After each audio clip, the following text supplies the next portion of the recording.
Hello guys, welcome back to my channel. അപ്പോൾ ഇന്നത്തെ topic എന്ന് പറയുന്നത് നമ്മുടെ HSST ബോട്ടണി എക്സാം ഉടനെ തന്നെ ഉണ്ട്. അപ്പം അതിൻ്റെ ഒരു ഇമ്പോർട്ടൻ്റ് ആയിട്ടുള്ള ടോപ്പിക് ഉറപ്പായിട്ടും ഈ ഒരു പോർഷനിൽ നിന്ന് 1 മാർക്ക് അല്ലെങ്കിൽ 2 മാർക്കിൻ്റെ ക്വസ്റ്റ്യൻ ഷുവർ ആയിട്ട് വരും. അപ്പോൾ നിങ്ങൾ നോക്കുക. അപ്പം എംബ്രിയോസാക് ഡെവലപ്മെൻ്റ് ആണ് നമ്മൾ നോക്കാൻ പോകുന്നത്.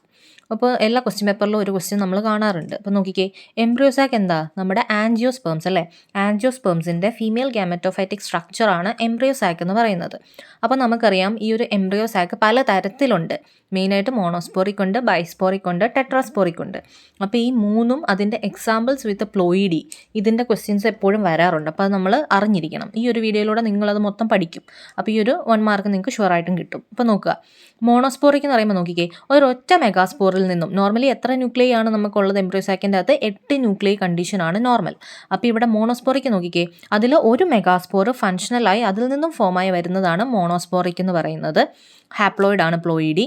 പിന്നെ അതിൻ്റെ എക്സാമ്പിൾ ഉറപ്പായിട്ട് ഓർത്തിരിക്കണം, പോളിഗോണം ടൈപ്പാണ് മോണോസ്പോറിക്കിൻ്റെ എക്സാമ്പിൾ. ഇനി നോക്കിക്കേ, അടുത്തത് ബൈസ്പോറിക്. ഇത് റിപ്പീറ്റഡ് ആയിട്ട് കുറേ ക്വസ്റ്റ്യൻ പേപ്പറിൽ കണ്ടിട്ടുണ്ട്. അപ്പം ബൈസ്പോറിക് എന്ന് പറയുമ്പോൾ പേരിൽ നിന്ന് തന്നെ നമുക്ക് ഓർക്കാം. 2 മെഗാസ്പോറിൽ നിന്നാണ് എംബ്രിയോസാക് ഫോർമേഷൻ നടക്കുന്നതെങ്കിൽ അത് ബൈസ്പോറിക്. അവിടെയും എംബ്രിയോസാക് എങ്ങനെയായിരിക്കും? 8 ന്യൂക്ലിയൈ കണ്ടീഷനിലായിരിക്കും ഉണ്ടായിരിക്കുക. ഹാപ്ലോയിഡ് ആയിരിക്കും. എക്സാമ്പിൾ ഇമ്പോർട്ടൻറ്റ് അലിയം ഓർത്തിരിക്കുക, ബൈസ്പോറിക്, അലിയം. ഇനി ടെട്രാസ്പോറിക്കിലേക്ക് നോക്കിക്കേ, അവിടെ പല തരത്തിലുള്ള പ്ലോയിഡ് കാണിക്കുന്നുണ്ട്. അപ്പോൾ നോക്കിക്കേ, ടെട്രാസ്പോറിക് എന്ന് പറയുമ്പോൾ 4 മെഗാസ്പോർ ന്യൂക്ലിയയിൽ നിന്നുമാണ് ഈ പറഞ്ഞ ഫോർമേഷൻ നടക്കുന്നത്. അതിൽ 8 ന്യൂക്ലിയൈ ഉള്ള എംബ്രിയോസാക്കും ഉണ്ട്, 16 ന്യൂക്ലിയൈ ഉള്ള എംബ്രിയോസാക്കും ഉണ്ട്. ആ 16 നിങ്ങൾ കൃത്യമായിട്ട് ഓർത്തിരിക്കണം.